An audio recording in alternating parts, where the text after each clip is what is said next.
Hello everyone, today I'll show you how to quick fix the annoying noise that comes from the CCFL inverter that is located on the bottom of the screen of the Acer Aspire One D260.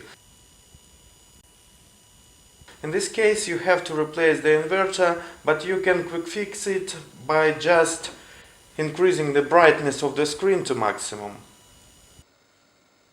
When you decrease the brightness, the noise will appear again.